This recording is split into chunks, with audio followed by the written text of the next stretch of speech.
20 ಸಚಿವರ ಅಧಿಕೃತ list out, 13 ಹೊಸಬರಿಗೆ chance, ಲಕ್ಷ್ಮಿಗೆ ಕೋಕ್. ಏನಿದು ಹೈಕಮಾಂಡ್ ಮಾಸ್ಟರ್ ಗೇಮ್?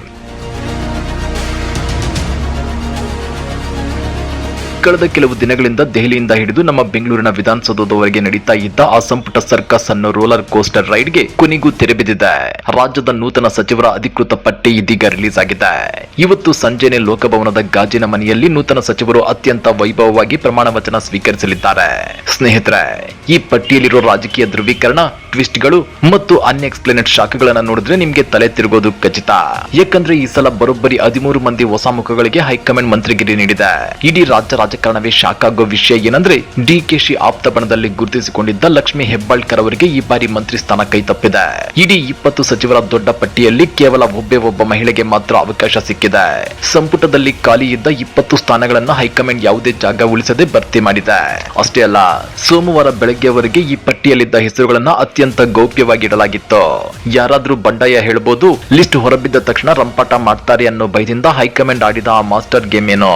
ವಿಧಾನಸಭೆಯ ಸ್ಪೀಕರ್, ಡೆಪ್ಯೂಟಿ ಸ್ಪೀಕರ್ ಮತ್ತು ವಿಧಾನ ಪರಿಷತ್ ಸಭಾಪತಿ ಹುದ್ದೆಗೆ ಯಾರ್ಯಾರು ಫೈನಲ್ ಆಗಿದ್ದಾರೆ, ಈ ಎಲ್ಲಾ ಕುತೂಹಲಕಾರಿ ಸಂಗತಿಯನ್ನ ಇವತ್ತಿನ ಈ ಸುದೀರ್ಘ ವಿಡಿಯೋದಲ್ಲಿ ತೀರಾ ಆಳವಾಗಿ ಇನ್ಸೈಡ್ ಕಥೆಗಳ ಸಮೇತ ಚರ್ಚೆ ಮಾಡೋಣ. ವಿಡಿಯೋ ತುಂಬಾ ಇಂಟ್ರೆಸ್ಟಿಂಗ್ ಆಗಿದೆ, ಸ್ಕಿಪ್ ಮಾಡದೆ ಕೊನೆವರೆಗೂ ನೋಡಿ. ಸ್ನೇಹಿತರೆ, ಈ ಸಂಪುಟ ವಿಸ್ತರಣೆಯ ಪಟ್ಟಿಯನ್ನ ದೆಹಲಿ ಹೈಕಮಾಂಡ್ ಮತ್ತು ರಾಜ್ಯ ನಾಯಕರು ಹ್ಯಾಂಡಲ್ ಮಾಡಿದ ಶೈಲಿಯನ್ನ ಒಮ್ಮೆ ಯೋಚನೆ ಮಾಡಿ ನೋಡಿ. ಇದು ಒಂಥರ high voltage political thriller movie ತರ ಇತ್ತು. ನಿಮ್ಗೆಲ್ಲ ಗೊತ್ತಿರೋ ಹಾಗೆ ನಮ್ಮ ರಾಜಕಾರಣದಲ್ಲಿ ಮಂತ್ರಿಮಂಡಲ ವಿಸ್ತರಣೆ ಅನ್ನೋ ಮಾತು ಕೇಳಿ ಬಂದ ತಕ್ಷಣವೇ ಪಕ್ಷಗಳಲ್ಲಿ ಭಿನ್ನಮತದ ಬೆಂಕಿ ಹೊತ್ತಿಕೊಳ್ಳುತ್ತೆ. ಒಬ್ಬರಿಗೆ ಸಚಿವ ಸ್ಥಾನ ಸಿಕ್ಕರೆ ಇನ್ನೊಬ್ಬರು ಮಾಧ್ಯಮಗಳ ಮುಂದೆ ಬಂದು ಕಣ್ಣೀರು ಹಾಕೋದು, ದೆಹಲಿಗೆ ವಿಮಾನ ಹಿಡಿದು ಹೋಗೋದು ಅಥವಾ ಕಾರ್ಯಕರ್ತರನ್ನ ಕರೆದುಕೊಂಡು ಬೀದಿಗಿಳಿದು ಪ್ರತಿಭಟನೆ ಮಾಡೋದು ತೀರಾ ಸಾಮಾನ್ಯ. ಅದರಲ್ಲೂ ಈ ಬಾರಿ ಇರೋದು ಬರೀ 20 ಸೀಟುಗಳು.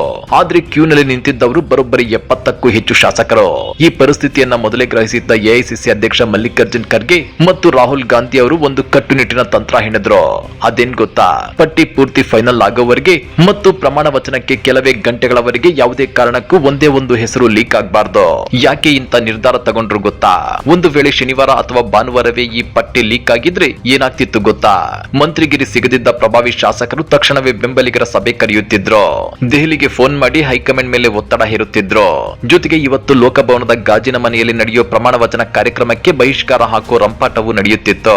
ಆದ್ರೆ ಸೋಮವಾರ ಬೆಳಗ್ಗೆ ಪಟ್ಟಿ ರಿಲೀಸ್ ಮಾಡಿ ಇವತ್ತು ಸಂಜೆಯ ಪ್ರಮಾಣ ವಚನ ಕಾರ್ಯಕ್ರಮ ಫಿಕ್ಸ್ ಮಾಡಿದ್ದಾರೆ.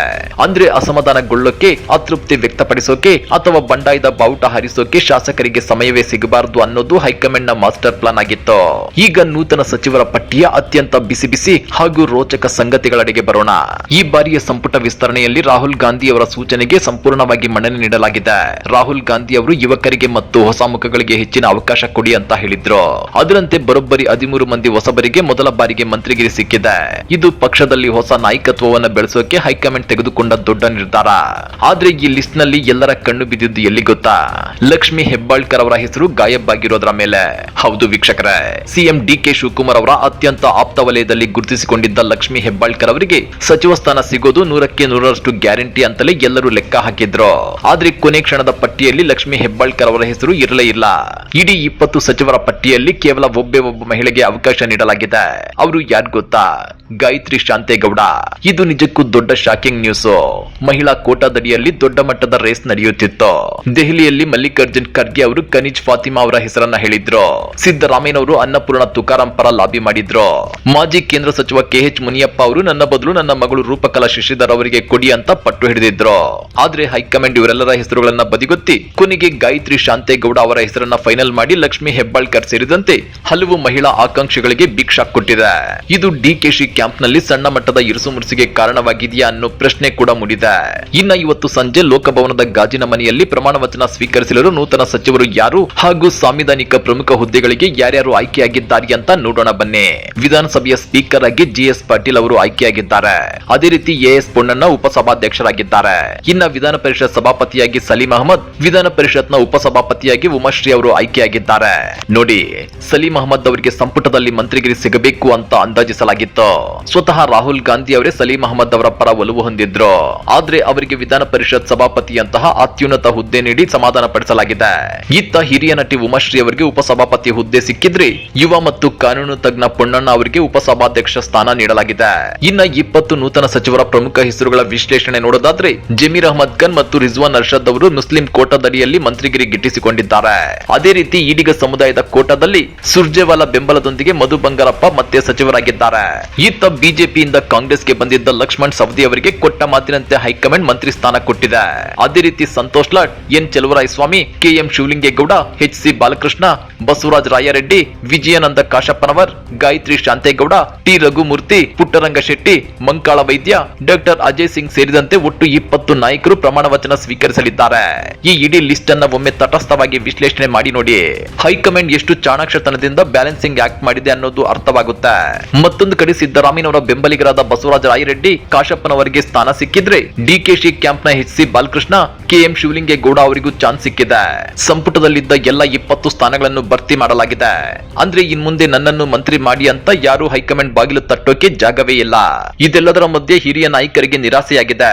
ಅದರಲ್ಲಿ ಟಿ.ಬಿ. ಜಯಚಂದ್ರ, ಎಚ್.ಕೆ. ಪಾಟೀಲ್ ಮತ್ತು ಎಚ್.ಸಿ. ಮಹದೇವಪ್ಪ ಅವರಂತಹ ಹಿರಿಯ ನಾಯಕರ ಪ್ರಪೋಸಲ್ಗಳು ಪೂರ್ತಿಯಾಗಿ ಫುಲ್ಫಿಲ್ ಆಗದೆ ಇರೋದು ಅಸಮಾಧಾನಕ್ಕೆ ಕಾರಣವಾಗಬಹುದು.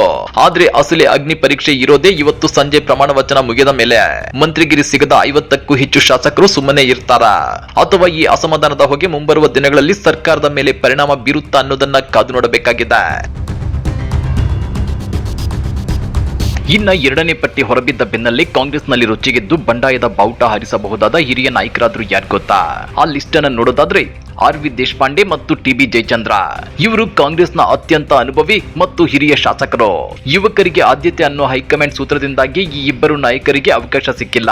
ಈ ಅನುಭವಿ ನಾಯಕರ ಅಸಮಾಧಾನ ಮುಂಬರುವ ದಿನಗಳಲ್ಲಿ ಸರ್ಕಾರಕ್ಕೆ ದೊಡ್ಡ ಸವಾಲಾಗಬಹುದು. ಇನ್ನ ಇದೇ ರೀತಿ ಮೈಸೂರು ಭಾಗದ ಪ್ರಭಾವಿ ಮುಸ್ಲಿಂ ನಾಯಕ ತನ್ವೀರ್ ಸೇಠ್ ಅವರಿಗೆ ಈ ಸಲವೂ ಸಚಿವ ಸ್ಥಾನ ಸಿಕ್ಕಿಲ್ಲ.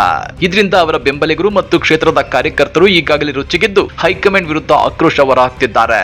ಇತ್ತ ಮಾಜಿ ಕೇಂದ್ರ ಸಚಿವ ಕೆ.ಎಚ್. ಮುನಿಯಪ್ಪ ಅವರು ತಮ್ಮ ಮಗಳು ರೂಪಕಲಾ ಶಶಿಧರ್ ಅವರಿಗೆ ಸಚಿವ ಸ್ಥಾನ ಕೊಡಿಸಲು ದೆಹಲಿ ಮಟ್ಟದಲ್ಲಿ ತೀವ್ರ ಲಾಬಿ ನಡೆಸಿದ್ರು. ಆದ್ರೆ ಕೊನೆ ಕ್ಷಣದಲ್ಲಿ ಚಾನ್ಸ್ ಸಿಗದಿದ್ದಕ್ಕೆ ಮುನಿಯಪ್ಪ ಬೆಂಬಲಿಗರು ತೀವ್ರ ಅಪ್ಸೆಟ್ ಆಗಿದ್ದಾರೆ. ಇದೇ ರೀತಿ ಸಿಎಂ ಡಿ.ಕೆ. ಶಿವಕುಮಾರ್ ಅವರ ಅತ್ಯಂತ ಆಪ್ತ ವಲಯದಲ್ಲಿ ಗುರುತಿಸಿಕೊಂಡಿದ್ದ ಲಕ್ಷ್ಮೀ ಹೆಬ್ಬಾಳ್ಕರ್ ಅವರಿಗೂ ಕೊನೆ ಕ್ಷಣದಲ್ಲಿ ಮಂತ್ರಿಗಿರಿ ಕೈತಪ್ಪಿದೆ. ಗಾಯತ್ರಿ ಶಾಂತೇಗೌಡ ಅವರಿಗೆ ಚಾನ್ಸ್ ಸಿಕ್ಕಿರೋದು ಬೆಳಗಾವಿ ರಾಜಕಾರಣದಲ್ಲಿ ದೊಡ್ಡ ಮಟ್ಟದ ಗೊಂದಲ ಮತ್ತು ಅಸಮಾಧಾನಕ್ಕೆ ಕಾರಣವಾಗಬಹುದು. ಸ್ನೇಹಿತರೆ, ಇದಿಷ್ಟು ಇವತ್ತು ಸಂಜೆ ನಡೆಯಲಿರುವ ಬಹುನಿರೀಕ್ಷಿತ ಸಚಿವ ಸಂಪುಟ ವಿಸ್ತರಣೆಯ ಕಂಪ್ಲೀಟ್ ಇನ್ಸೈಡ್ ಸ್ಟೋರಿ. ಲೋಕಭವನದ ಗಾಜಿನ ಮನೆಯಲ್ಲಿ ಪ್ರಮಾಣ ವಚನ ಮುಗಿದ ಮೇಲೆ ನೂತನ ಸಚಿವರಿಗೆ ಯಾವ್ಯಾವ ಖಾತೆಗಳು ಸಿಗಲಿವೆ ಅನ್ನೋದರ ಕಂಪ್ಲೀಟ್ ವಿವರವನ್ನ ನಾವು ಮುಂದಿನ ವಿಡಿಯೋದಲ್ಲಿ ನಿಮಗಾಗಿ ತರಲಿದ್ದೇವೆ. ಈ ಬಾರಿಯ 20 ಹೊಸ ಸಚಿವರ ಪಟ್ಟಿ ನೋಡಿ ನಿಮ್ಗೆ ಅನ್ಸುತ್ತೆ? ಲಕ್ಷ್ಮೀ ಹೆಬ್ಬಾಳ್ಕರ್ ಅವರಿಗೆ ಮಂತ್ರಿ ಸ್ಥಾನ ಕೈ ತಪ್ಪಿದ್ದು ಸರಿಯೇ? ನಿಮ್ಮ ಅಭಿಪ್ರಾಯಗಳನ್ನ ಕೆಳಗಡೆ ಕಮೆಂಟ್ ಮಾಡಿ ತಿಳಿಸಿ. ವಿಡಿಯೋ ಇಷ್ಟ ಆಗಿದ್ರೆ ದಯವಿಟ್ಟು ಒಂದು ಲೈಕ್ ಮಾಡಿ, ನಿಮ್ಮ ಫ್ರೆಂಡ್ಸ್ ಹಾಗೂ ವಾಟ್ಸ್ಆಪ್ ಗ್ರೂಪ್ ಗಳಿಗೆ ಶೇರ್ ಮಾಡಿ ಮತ್ತು ರಾಜಕೀಯದ ಇಂಥದ್ದೇ ಎಕ್ಸ್ಕ್ಲೂಸಿವ್ ಸುದ್ದಿಗಳಿಗಾಗಿ ನಮ್ಮ ಚಾನಲ್ಗೆ ತಪ್ಪದೆ ಸಬ್ಸ್ಕ್ರೈಬ್ ಆಗಿ. ಮತ್ತೊಂದು ಇಂಟ್ರೆಸ್ಟಿಂಗ್ ಅಪ್ಡೇಟ್ ನೊಂದಿಗೆ ಸಿಗ್ತೀನಿ. ಅಲ್ಲಿಯವರೆಗೂ ಟೇಕ್ ಕೇರ್, ಬಾಯ್.